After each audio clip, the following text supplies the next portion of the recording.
മക്കളെ, Jerusalem prayer ലൈനിലേക്ക് വന്നുകൊണ്ടിരിക്കുന്ന വചന സ്നേഹികളായ മക്കളെ കർത്താവ് ചേർത്ത് പിടിക്കുന്ന ഒരു രംഗം ഞാൻ കാണുന്നുണ്ട്. എല്ലാവരെയും ഈശോ സ്നേഹിക്കുന്നുണ്ട്.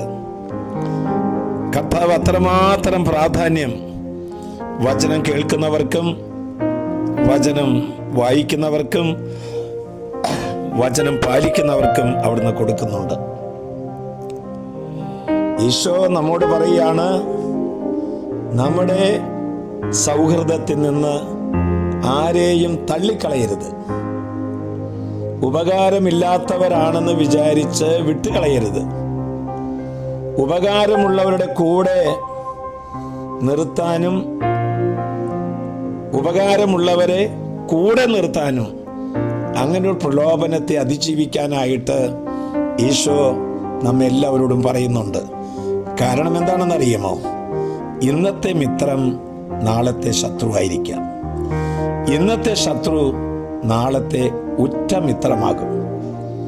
അതുകൊണ്ട് ലേബൽ ഒട്ടിച്ച് ആരെയും മാറ്റി നിർത്തരുത് എന്ന് ഇന്നത്തെ ശുശ്രൂഷ സംബന്ധിക്കുന്നവരോട് വചനമാകുന്ന യേശു പറയുന്നുണ്ട്.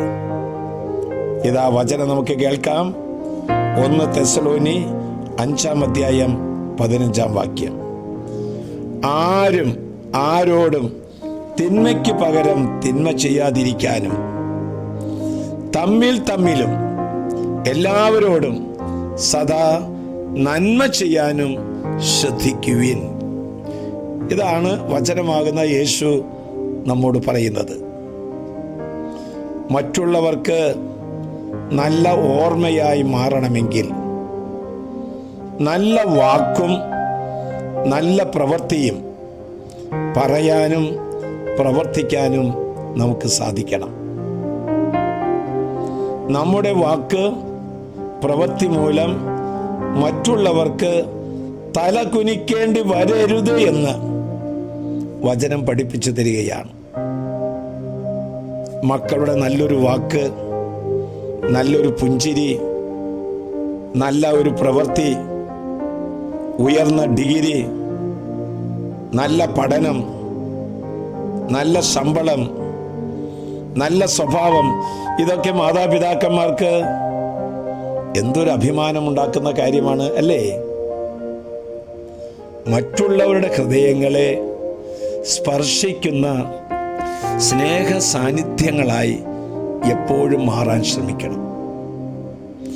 ചിലപ്പോൾ ഒരു പുഞ്ചിരി ആയിരിക്കാം, ശാന്തവും സൗമ്യവുമായ ഒരു സംസാരമായിരിക്കാം, ശ്രദ്ധയോടെ മറ്റുള്ളവർ പറയുന്നത് കേട്ടിരിക്കുന്നതായിരിക്കാം, ബഹുമാനത്തോടെ നമ്മൾ ഇടപഴകുന്നതായിരിക്കാം, മനസ്സറിഞ്ഞ് സഹായിക്കുന്നതായിരിക്കാം, സ്നേഹ അന്വേഷണങ്ങൾ കൂടെ കൂടെ ആരായുന്നതായിരിക്കാം. അവിടെ മനസ്സിൽ നല്ല ഓർമ്മ ഇങ്ങനെ തളം കെട്ടി നിൽക്കും.